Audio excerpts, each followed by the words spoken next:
रोज रोज तेच ते काम करून खूप आपल्याला असा कंटाळा येतो. पण का नाही तेच कामं आपण थोडे टिप्स आणि ट्रिक वापरून केल्या तर? नमस्कार, मी प्रीती खंडार रेसिपीजमध्ये तुमचं अगदी मनापासून स्वागत करत आहे. आज आपण अशा काही टिप्स अँड ट्रिक पाहणार आहे जे आपल्याला रोजच्या कामामध्ये खूप अशी मदत करेल आणि जे आपले कठीण वाटणारे कामं ते आपण सहज आणि सोप्या पद्धतीने करू शकेल. तर इथे बघा, जी पहिली टिप्स आहे ती आहे अशा प्रकारच्या जिऱ्याबद्दल. आपण बाजारातून म्हणा किंवा किराणा स्टोअरमधून असं जिरं घरी आणतो, कारण की प्रत्येकच गृहिणी फोडणीसाठी या जिऱ्याचा वापर करत असते. आणि जेव्हा ती जिऱ्याचा वापर करते तेव्हा ती महिन्याभराचं सामान एका दमानं आणल्या कारणाने ते याला स्टोअर करून ठेवते. मग काय होतं की काही दिवसानंतर आपल्या लक्षात येते की हे जिरं खराब व्हायला लागतं. मग तेव्हा आपण काय करू शकतो? एक एक छान अशी टिप्स आहे. आपल्याला काय करायचं आहे, कोणतंही जिरं असो, ओवा असो, सोप असो, आपण जेव्हा घरी आणतो तेव्हा कढई गरम करायची आहे. किंवा इथे तुमच्याकडे जर ताव्यावर तुम्ही पोळी केली असेल आणि तो तवा जर गरम असेल तर त्याच्यावर सुद्धा याला तुम्ही भाजून घेऊ शकता. आता बघा, मी इथे कढई गरम करायला ठेवली, त्याच्यामध्ये याला मी छान असं भाजून घेणार आहे. आता बघा, एकदम याला लालसर होईपर्यंत भाजायचं नाही, तर आपल्याला हे जिरं हाताला जेवढं गरम लागेल तेवढंच आपल्याला याला भाजायचं आहे. भाजल्यानंतर आपल्याला याला छान असं थंड होऊ द्यायचं आहे. थंड झाल्यानंतर आता आपण याला एका भरणीमध्ये भरून ठेवूया. याने काय होईल की आपण महिनाभर नाही तर वर्षभरसुद्धा हे जिरं जर तुम्ही तसंच ठेवलं तर याला कोणताच कीड म्हणा किंवा हे जिरं खराब होणार नाही किंवा कोणतंच याला कीडसुद्धा लागणार नाही. नक्की ट्राय करा आणि तुम्हाला ही माझी पहिली टिप्स कशी वाटली ते कमेंट करून कळवायला विसरू नका. आता बघा, जी दुसरी टिप्स आहे ती आहे अशा कांद्याबद्दल.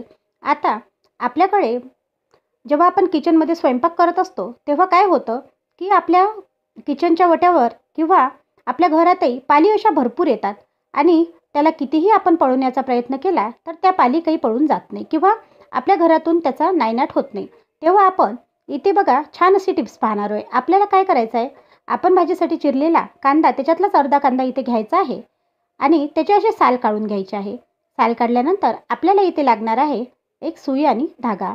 आता बघा, सुई धागा आपण इथे का वापरणार आहोत, तर सुई आणि धाग्यामध्ये आपल्याला हे जे कांद्याचे साल आपण वेगवेगळे करून घेतलेले आहे ते त्याच्यात असे ओढून घ्यायचे आहे. आणि ओढल्यानंतर आपल्याला ज्या ठिकाणी आपल्या घरात जास्तीत जास्त पाली येतात, जसं की गॅसचा ओटा, तिथे कितीही आपण पाली हाकलल्या तरी लाईट गॅसच्या ओट्यावर असल्याकारणाने तिथे पालीचा त्रास आपल्याला भरपूर प्रमाणात होतो आणि आपण तिथे स्वयंपाक करत असतो किंवा अन्न हे झाकून ठेवत असतो, म्हणून पाली तिथे आपल्याला वाटते की आल्या नाही पाहिजे. तेव्हा आपण काय करायचं आहे, या प्रकारचं समजा एक दोरी करून घ्यायची आहे ज्याच्यात आपल्याला कांदा हा ओढून घ्यायचा आहे आणि अशा प्रकारे गॅसच्या ओट्यावर कुठेही तुम्ही त्याला लटकवून ठेवू शकता. तुमच्या लक्षात येईल की याचा जो उग्र वास असतो त्या कारणाने पाली त्याच्याजवळही येणार नाही. नक्की ट्राय करा आणि हो, तुम्हाला ही टिप्ससुद्धा कशी वाटली कमेंट करून कळवायला विसरू नका. आता आपली तिसरी जी टिप्स आहे ती आहे अशा डाळीबद्दल. आता इथे बघा, मी माझ्या घरची डाळ घेतलेली आहे. तुम्ही इथे गहू किंवा तांदूळ किंवा इतरही डाळी इथे वापरू शकता. आता काय होतं, आपण डाळी ह्या स्टोअर करून ठेवत असतो, पण काय होतं काही दिवसांना आपल्या लक्षात येते की या डाळीला अशी थोडीशी जाळी लागल्यासारखी होते किंवा याच्यामध्ये अळ्या झालेल्या दिसतात.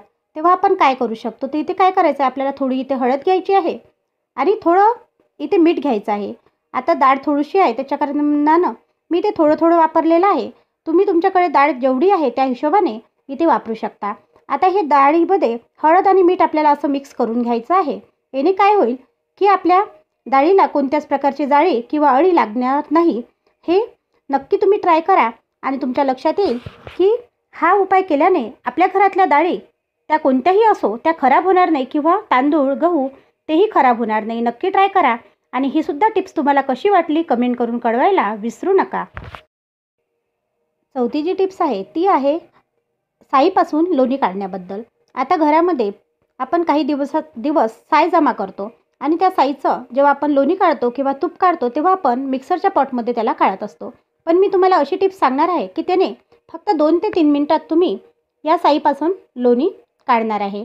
तर बघा काय करायचं आहे, सगळ्यात पहिले जेव्हा फ्रीजमध्ये आपण ही साय जमा करतो तेव्हा आपल्याला जेव्हा ही लोणी काढायचं आहे त्याच्या 15 ते 20 मिनिट आधी किंवा अर्धा तास आधी आपल्याला ही साय सगळ्यात पहिले फ्रीजमधून बाहेर काढून ठेवायची आहे.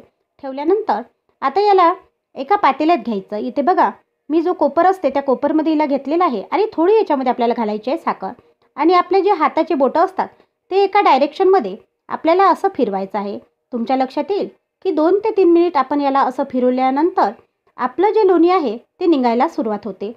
बघा, फक्त एक की ते कोपर खराब होतो, बाकी एकही भांडं लोणी काढल्याने किंवा तूप काढल्याने खराब होत नाही किंवा जो आपल्याला तूप काढण्यासाठी वेळ लागतो तोही वेळ वाचतो. अगदी 3 ते 4 मिनिटात आपलं हे तूप म्हणा किंवा लोणी इथे काढून तयार होतं. आणि जर आपण मिक्सरमध्ये याला काढलं तर आपल्याला थोडा वेळ जातो किंवा रईनं जर आपण याला फिरवून काढलं तर भरपूर असा वेळ लागतो. म्हणून फक्त या पद्धतीने तुम्ही नक्की करून पहा. तुमच्या लक्षात येईल जास्तीत जास्त 3 ते 4 मिनिटामध्ये आपलं लोणी काढून तयार होतं. इथे बघा, छान असं लोणी तयार झालेलं आहे. नक्की ट्राय करा. आता बघा, तुमच्या लोणी निघालं हे कशात लक्षात येईल तर बघा, हे घट्ट आलेलं आहे आणि साईडनं याच्या ताक सुटलेलं आहे. याचा अर्थ इथे लोणी आपलं तयार आहे. आता याला आपण छान असं तपून घेऊन याचं तूपही करू शकतो. नक्की ट्राय करा आणि तुम्हाला ही टिप्स कशी वाटली कमेंट करून कळवायला विसरू नका.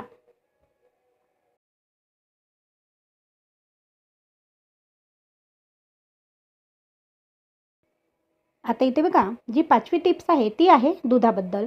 आता काय होतं की आपल्या शरीरामध्ये कधी-कधी आयर्नची एवढी कमी होते की त्याच्यासाठी आपल्याला जर आपण दवाखान्यात गेलो तर डॉक्टर गोळ्या देतात.